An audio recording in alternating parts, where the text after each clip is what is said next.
it's Dr. Joe DeMarco, chiropractor and owner of OcraMed Health. Important video today. We're going to go over how to stretch out and loosen up those chronically tight hip flexor muscles that give a lot of people a lot of problems, including low back pain. Before we do, if you want to learn the secrets to living a long, healthy life, then go to www.fitnesscarol.com and pick up a copy of my book, and you can learn about the importance of exercise, nutrition, and mental strength.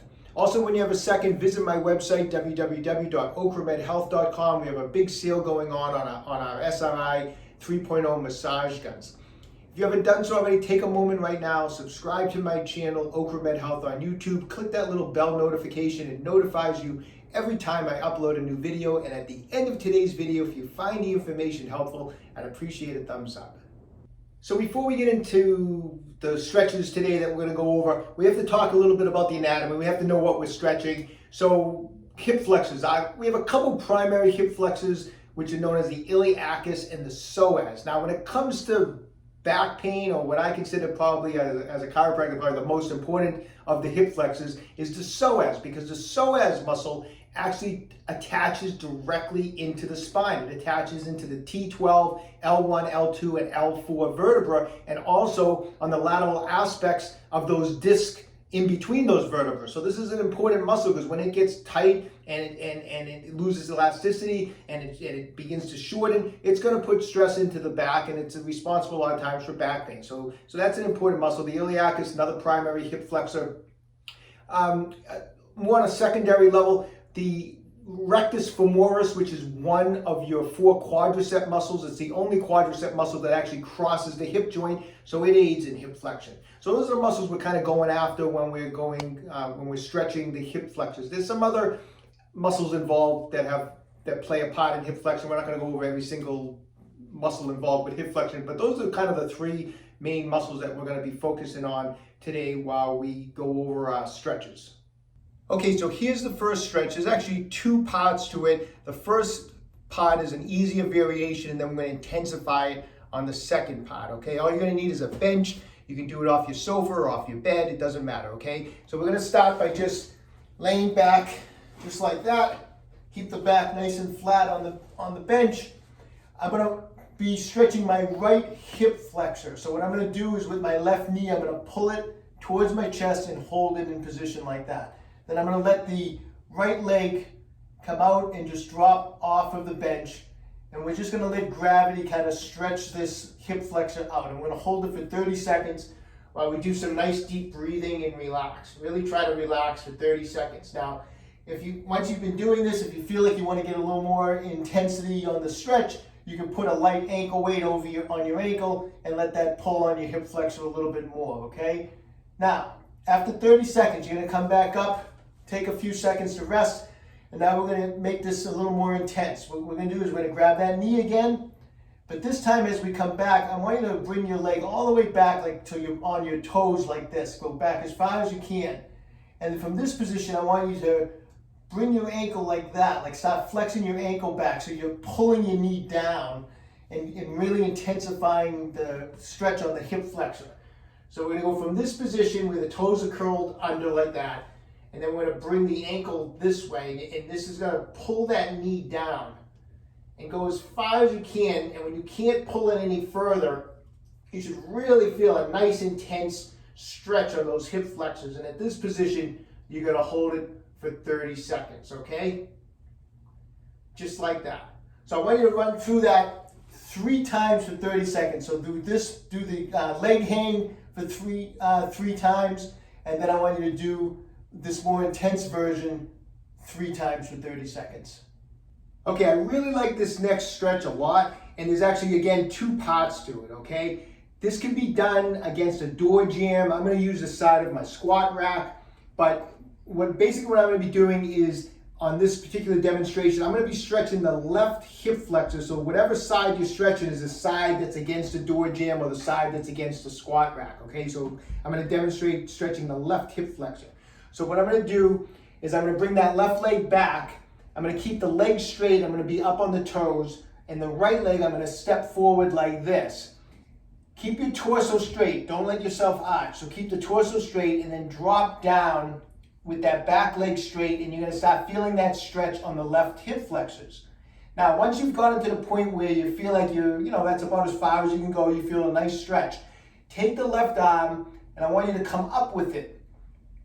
And I want you to grab onto the door jamb or the squat rack or whatever you're using, and use this almost as some traction. So you stretch up as far as you can, keep that torso nice and straight, don't arch, and then drop down as far as you can. Like, use that as some traction. Drop down a little bit further, and once you're in this position, you're going to feel an awesome stretch from, especially on that psoas muscle, from that lower back area all the way through the front here.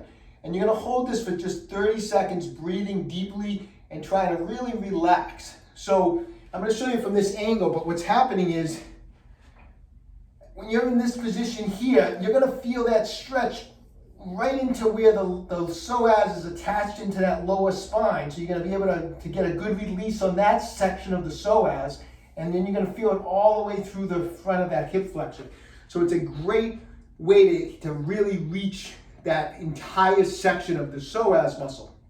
Now the variation is, as we talked about with that psoas, it attaches into the lower part of the back, but it also attaches into the leg bone, the femur bone, but it attaches around the back here. So to target that section a little bit better and get a little better stretch, after you do it the first time for 30 seconds, on this second time, instead of being back on your toes, I want you to turn your foot like this and have the side of your foot on the floor. So I've basically rotated my leg to bring the attachment out into the front area. So normally the psoas is attached in the back, but we're going to rotate the leg in this direction so that it lines up the muscle a little bit better. So I'm going to step like this. I'm going to have that foot turn this way on the second time. Keep it straight. Lunge forward. It feels just a slightly different stretch when you do it this way. So drop down as far as you can. Try to keep your body straight this way. Don't arch.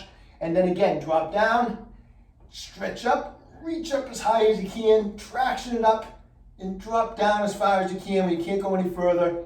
Nice and easy. Breathe, relax for 30 seconds. You're going to notice when the foot is rotated, the leg is rotated, you're probably not going to be able to go down as deep, but that's okay. And that's the two variations of that stretch.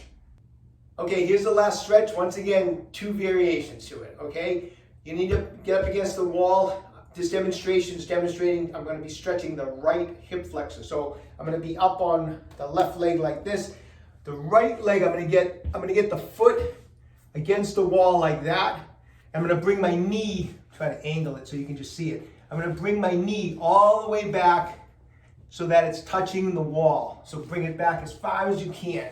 So there's it looks like that, okay? Now, if you have some flexibility issues with that, maybe this stretch may not be something you can do right away, or maybe you're not going to be able to stretch it as well right now, and you're going to be forward a little bit. That's okay. Just do the best you can with it. But my knee is against the wall, my foot is up on the wall, and I'm going to try to use my hands on my knee, and I'm going to try to stretch back as far back as I can. Try not to arch. You don't want to be getting into a big arch. Try to keep the abs actually tight so you stay in a nice tight position, and then push back as far as you can. Hopefully that your buttocks can reach the heel, but it's okay if it can't. And once you get to that stretch, and you're going to feel this stretch right through the quadriceps, right through the hip, the front of the hip. It's an awesome, awesome stretch for the hip flexors. It's a great quadricep stretch too. And just relax, breathe deeply, 30 seconds, and just let that thing, just let it all release, okay? Now, once you've done that, come back down with the leg. Keep the knee against the wall. But I want you to bring the leg like that. So now my back leg the knee is against the wall, but the leg is going this way, and I'm going to stay in this position.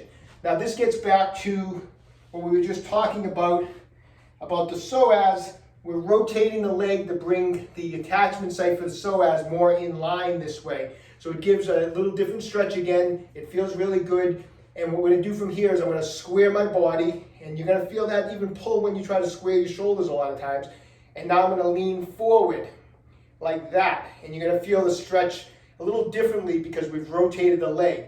What I like to do besides just kind of rotating this, stretching forward this way, is take your hands and stretch them up towards the ceiling. Keep your shoulders straight. but stretch them up towards the ceiling. And once again, that opens up and stretches that attachment of the psoas where it attaches into the spine. You'll feel it a much deeper stretch, and you'll feel it stretching the entire muscle when you stretch up towards the ceiling like that as you're leaning forward. And once again, once you get to the point of tension, you're going to breathe these nice and deeply, 30 seconds.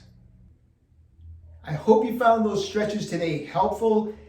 Be patient. If you've had chronically tight hip flexor muscles for not just months, but for years, it's going to take more than 1 or 2 times running through those stretches to make some improvement. A lot of times people, I feel like, I tell this to my patients all the time, don't give up so quickly. If you stretch out your hip flexors 2 or 3 times, you may not notice a whole lot, but it's helping. You just need to be consistent.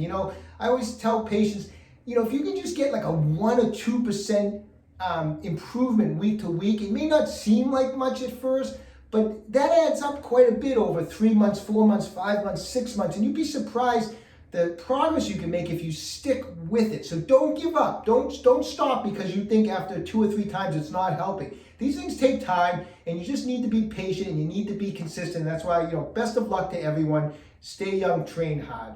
If you haven't done so already, take a moment right now. Visit my website, www.OcraMedHealth.com. We have a full line of fascia release products. Those SRI 3.0 massage guns are in stock. Subscribe to my YouTube channel, OcraMed Health on YouTube. Questions about exercises or injuries, just leave me a comment in the comment section down below. I do the best I can to get back to everyone who writes in. And don't forget, OcraMed Health is here to keep you fit forever.